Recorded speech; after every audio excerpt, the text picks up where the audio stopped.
The forest had always been her refuge, the one place where life's noise dissolved into something softer, something she could breathe in without feeling the weight of the world on her shoulders. At 40, she had learned to live quietly, to move through life with a kind of cautious grace born from surviving too many heartbreaks. The woods were her sanctuary, their silence a balm she trusted more than the company of people. On that late autumn afternoon, however, the silence felt different, not peaceful, unnatural. As she walked deeper along the thin trail, the hair on her arms lifted. Even the birds had gone mute, leaving only the faint groan of distant wind scraping through the trees. She slowed her steps, scanning the shadows with a growing sense of unease. That was when she heard it, a low, guttural sound, so faint she wondered if she imagined it. It didn't match any animal she knew, and she knew them all: elk, black bear, cougars, wolves. This sound carried something else beneath it, something that resonated in her bones like a warning. She listened intently, adjusting her breath until the forest returned the sound once more.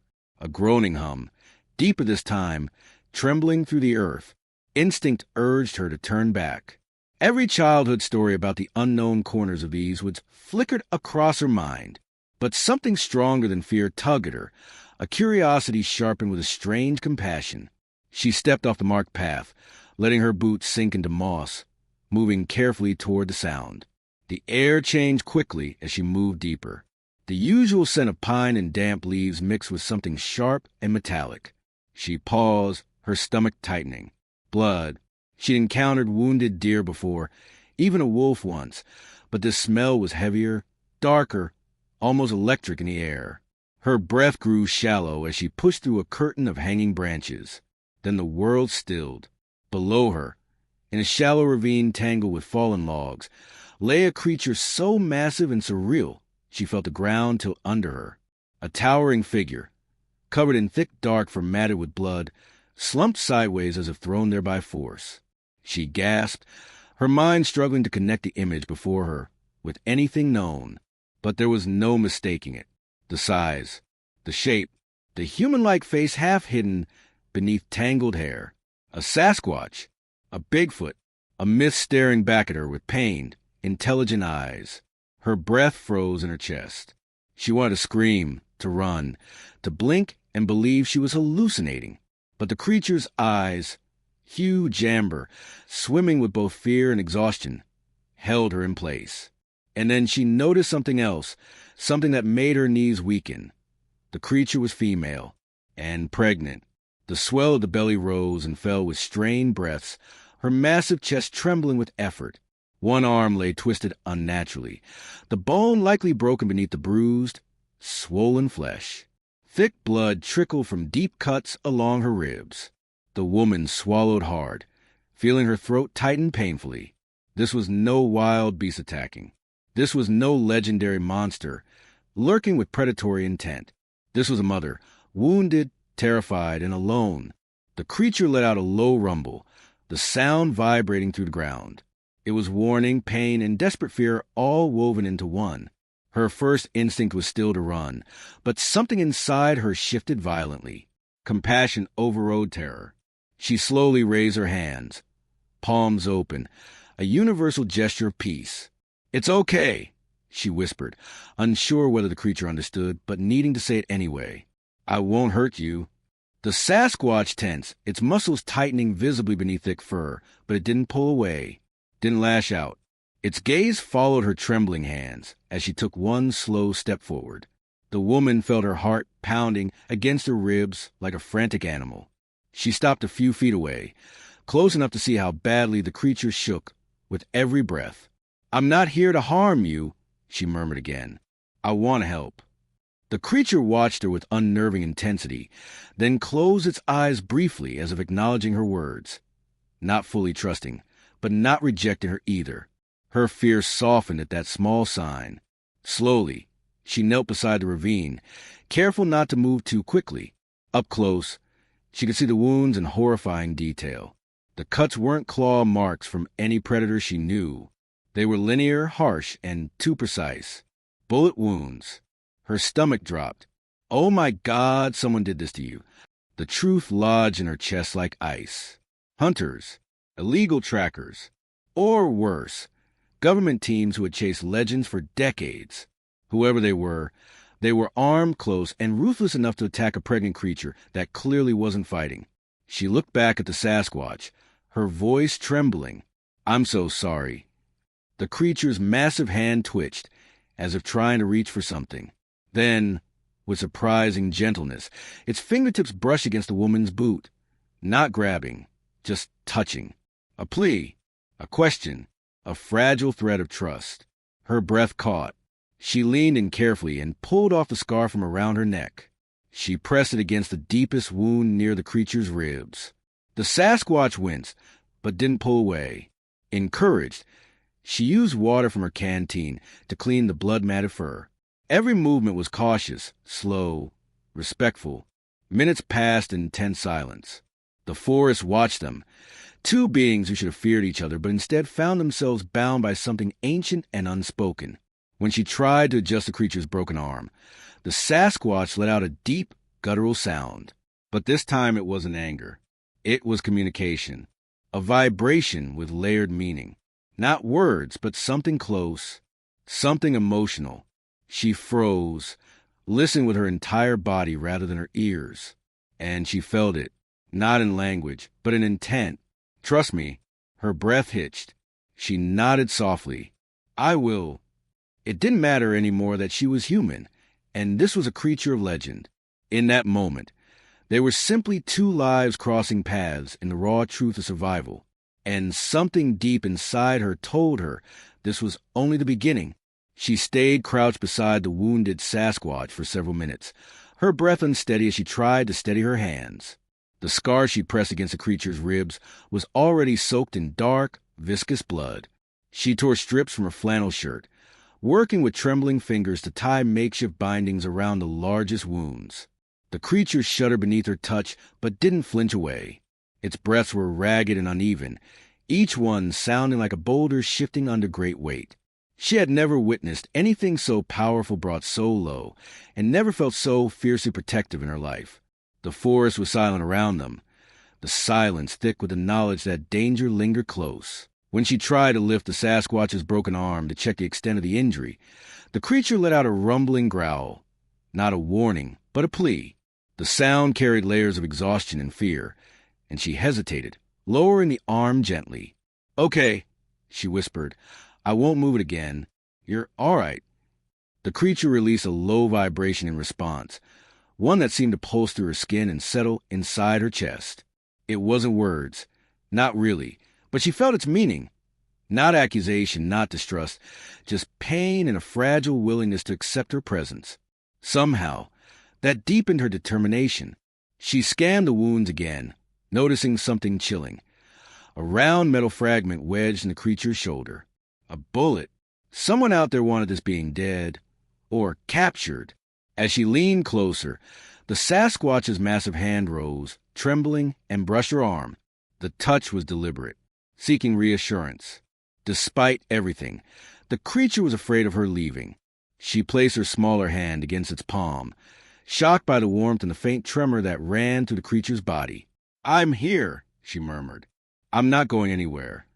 She worked as gently as she could, cleaning blood, binding wounds, whispering encouragement she doubted the Sasquatch understood. Yet every time she spoke, the creature's breathing eased slightly, as though her voice carried something soothing beyond the words themselves.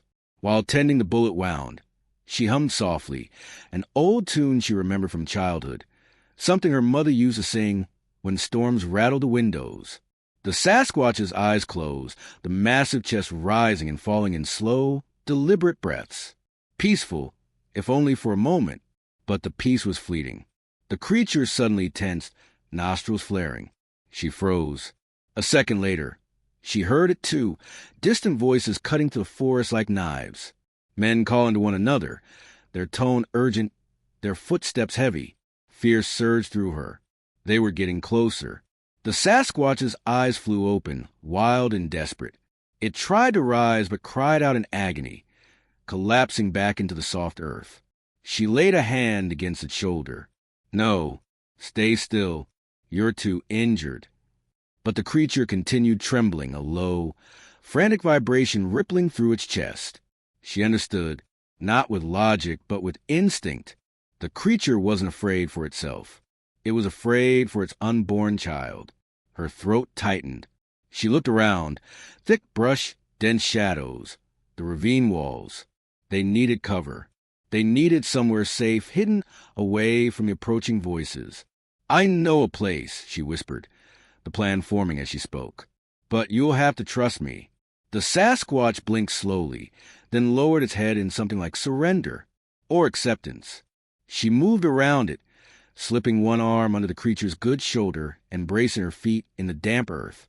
She knew she couldn't lift the Sasquatch. Not fully, but she could help guide it, help shift its weight just enough for the creature to stand.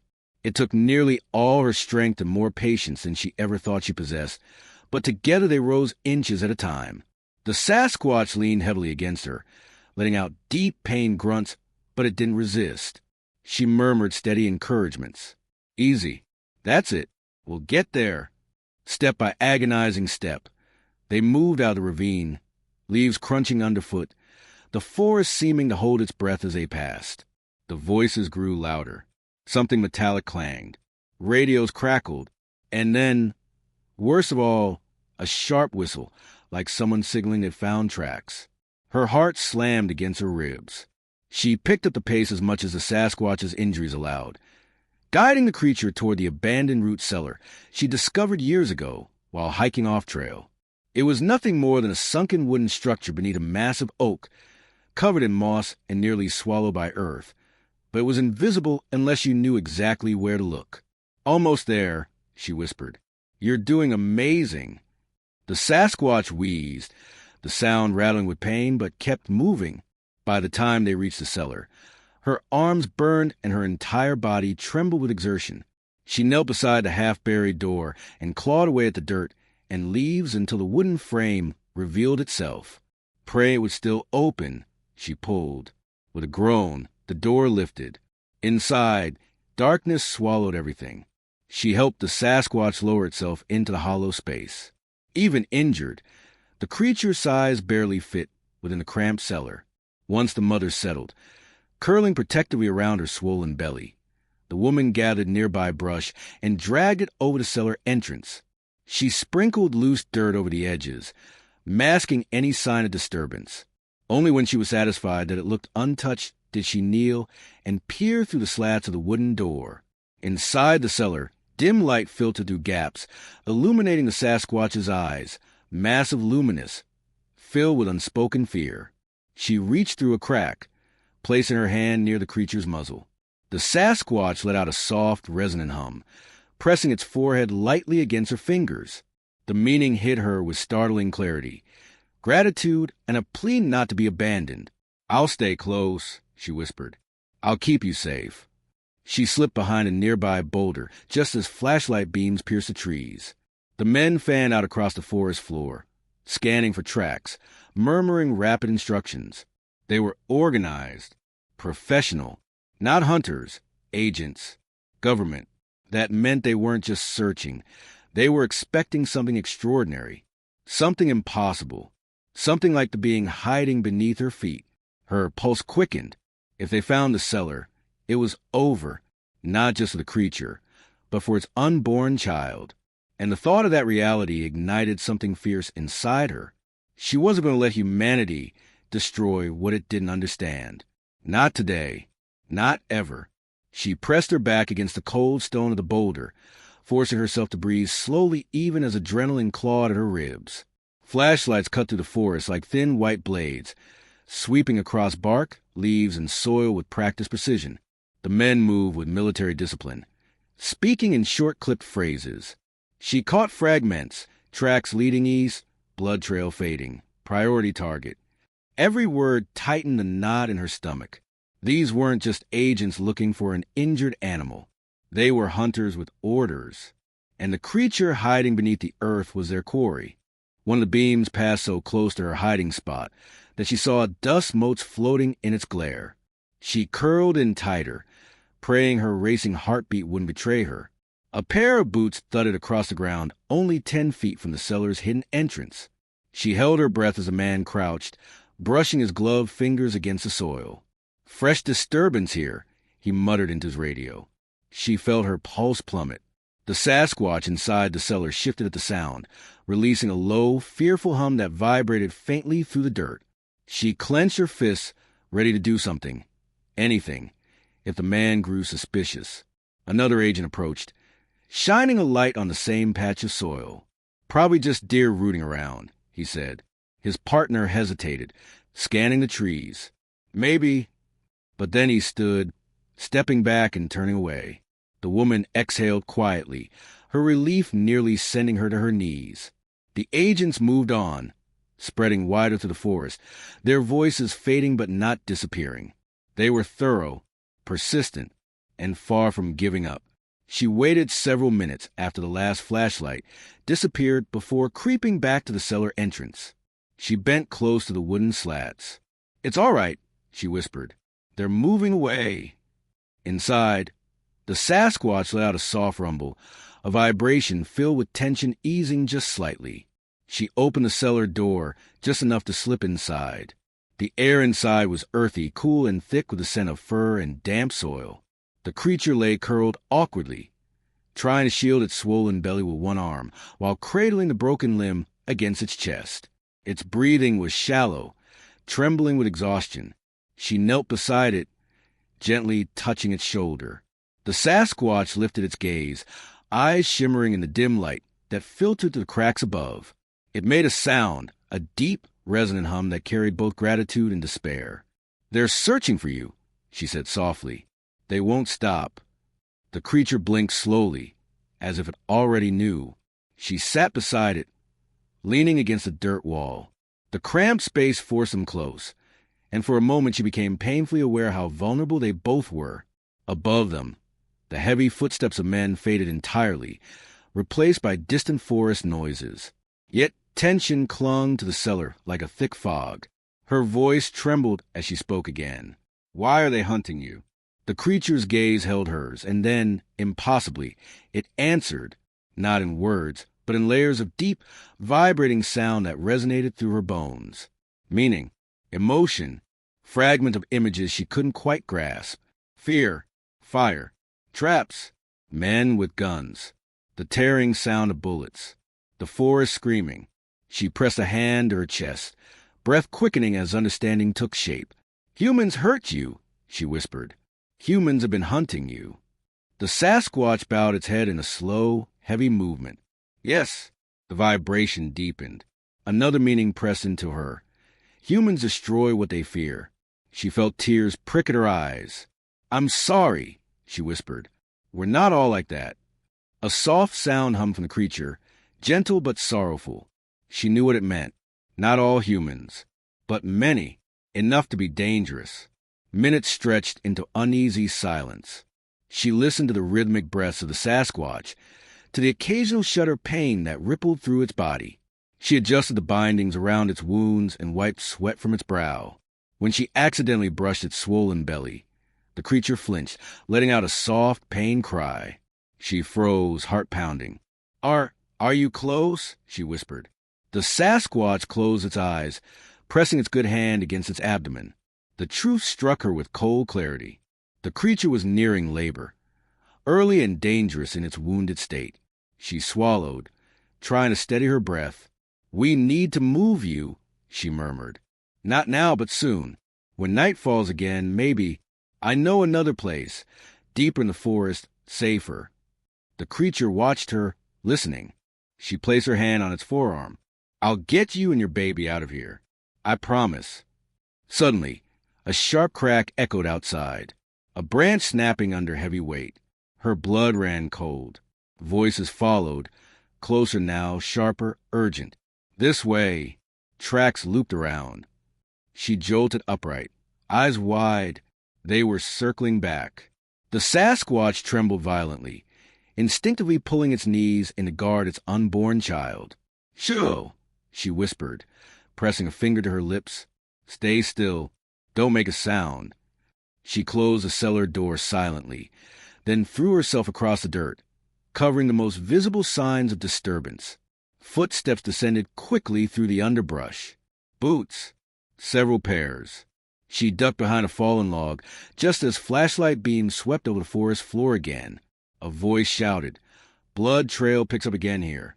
Her lungs seemed to freeze. How is it moving this fast? It's losing blood. Another snapped. We're close. Spread out. She counted at least 4 men. 2 passed within feet of her hiding place. The others combed the ravine's edge with military precision. One agent crouched exactly above the cellar. She pressed her hand against her mouth to muffle her breath. "Fresh prints," he muttered. "Large. Definitely bipedal. Could be what we're after." Her pulse hammered. The Sasquatch inside the cellar let out a soft, involuntary whimper. She stiffened. The agent stopped moving. "What was that?" he said. Panic shot through her. She forced herself to think. Fast. A bird. A distress call she could mimic. She gulped air, then released a sharp, tremulous whistle disguised as a night bird's cry. It echoed through the trees. The agent turned toward the sound. "Probably wildlife," he muttered. Moments later, they moved on, disappearing into the darker woods.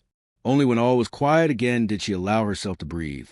She crawled back to the cellar, opening the door just enough to slip inside. The Sasquatch was shaking, overwhelmed with fear and exhaustion. She took its massive hand in both of hers. "It's okay," she whispered fiercely.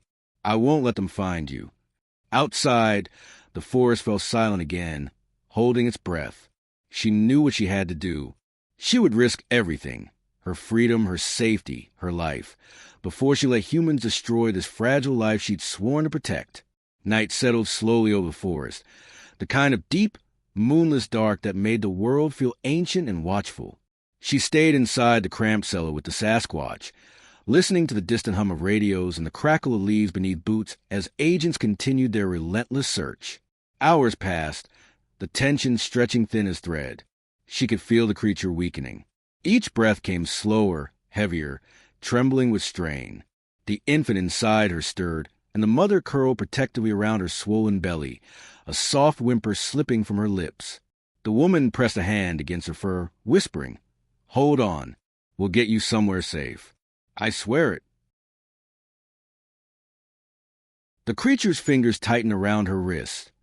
Not forceful, just grounding, as if she were anchoring herself to the only hope she had left. The vibration that hummed through the Sasquatch's chest was faint, pulsing with exhaustion and fear. It took her a moment to interpret its meaning. The labor was coming sooner than either of them had expected. Too soon. Her breath hitched. A wounded body forcing itself into childbirth was a danger she couldn't fully comprehend. "We need to move," she whispered. "We can't stay here. They're too close." As if responding, a sharp, distant shout echoed through the trees. Agents coordinating a sweep. She stiffened, then moved quickly. "Come on. I'll help you stand." The Sasquatch gritted her teeth and rose unsteadily, clutching her belly with her good arm. The woman slipped beneath her shoulder, guiding her slowly toward a shadowy back wall of the cellar, where roots from the old oak split around a narrow tunnel she remembered exploring as a child. It wasn't spacious, but if they could squeeze through, the passage would lead deeper beneath the forest floor into a network of old, natural caverns. She'd used them once to escape a storm. Now they might save 2 lives. She pushed aside loose soil, widening the opening. "Follow me," she whispered. The creature hesitated only briefly before lowering herself into the narrow space, groaning as her body strained. The woman crawled ahead, lighting their way with a small battery lantern. Dirt brushed her face, roots scratched her arms, but she kept moving, glancing back often to guide the Sasquatch's larger form. Each inch forward seemed to cost the creature immeasurable effort, yet she persisted, driven by something deeper than pain. They reached the cavern at last, the space widening into a rounded chamber lit faintly by cracks in the rocks above. Cool air drifted through, carrying the scent of damp stone and moss. The Sasquatch collapsed to her knees, gripping her abdomen as a contraction tore through her. The low, agonized rumble that followed shook the woman's bones. "It's happening," she whispered, terrified. She knelt beside the creature. "It's okay. I'm here. I won't let you do this alone." Another contraction hit, stronger. The Sasquatch pressed her forehead to ground, her enormous hands clawing the dirt. The woman placed her palms on the creature's back, guiding her breathing the way she remembered helping her sister years ago during a complicated birth. "Breathe with me," she whispered. "Steady. You're safe." Above them, faint echoes of movement drifted from the forest floor, agents walking overhead, unaware of the lives trembling beneath their feet. The woman prayed the caverns masked their presence. The labor intensified quickly. The Sasquatch's body shook violently, her strength waning. The woman wiped sweat from her forehead and murmured constant encouragement. "You can do this. You're strong. Your baby is strong." The creature's eyes met hers, burning gold through darkness, and in that gaze the woman felt an unspoken plea. "Protect my child." Minutes stretched into an agonizing blur. The creature pushed with a guttural cry, and the woman moved into position, hands steady though her heart felt like it was splitting. Then, with one final, shuddering effort, the baby emerged, small-furred, trembling, its tiny cry echoing to the cavern like a miracle. The woman caught the infant gently, tears spilling down her cheeks. "You did it," she whispered, placing the baby against its mother's chest. The Sasquatch curled around her newborn, letting out a sound that was part sob, part song, the vibration filling the cavern with fragile wonder. But the moment shattered when a loud crack echoed above, boots stomping near the cellar entrance. Voices followed, urgent. "Check below. We might have missed something." Fear surged through the woman like ice. The agents were closing in again. The Sasquatch mother lifted her head weakly, her gaze glassy with exhaustion. She pressed her infant into the crook of her arm and reached out with her good hand, touching the woman's chest with a shaky finger. A deep hum vibrated through her fingertips, emotion meaning urgency. The woman felt it like a whisper beneath her ribs. "If they find us, my child dies." Her throat tightened painfully. "No," she whispered fiercely. "I won't let that happen. Not while I'm breathing." The Sasquatch gestured toward the far end of the cavern where a narrow crack in the rock wall led to an ancient ravine, a hidden passage she remembered traversing once during a childhood adventure. It was steep, treacherous, but it exited into a remote part of the forest no search team would ever cover at night. She nodded, determination hardening inside her. "We're going. Now." Supporting the weakened mother, she guided her toward the passage. Each step was agonizingly slow. The infant clung to its mother's fur, letting out tiny whimpers that spurred the woman forward. Above them, agent hammered at the cellar, their voices frantic. "We know it's close." The woman helped the Sasquatch squeeze into the narrow crack. They climbed upward, stones scraping their skin, the passage growing colder as it sloped toward the ravine. At last, they reached the opening, moonlight spilling like silver water across the forest beyond. The air tasted crisp and clean. Free. The Sasquatch paused, turning to her with eyes heavy with gratitude and sorrow. She raised her good hand, cupping the woman's cheek with surprising gentleness. A final vibration pulsed from her chest, soft, profound, and bittersweet. The woman understood without words. "You have saved our bloodline." Emotion choked her. She pressed her hand over the Sasquatch's, whispering, "Go, live, raise your child far from all this." With one last look, the mother stepped into the ravine, disappearing into the shadows with her newborn curled against her. The woman watched until the darkness swallowed them. Only then did she turn back, hearing agents shouting in the distance, still searching for a creature that no longer existed in their world. She smiled faintly, tears streaking her face. They would never find her. They would never touch that child. She had protected something ancient, something precious. And as she walked away from the ravine, the forest around her felt alive, less like a place she escaped to and more like a place that had witnessed her become something she never expected, a guardian. Which city are you watching our video from? Please leave a comment. Please subscribe to the channel as well. Thank you.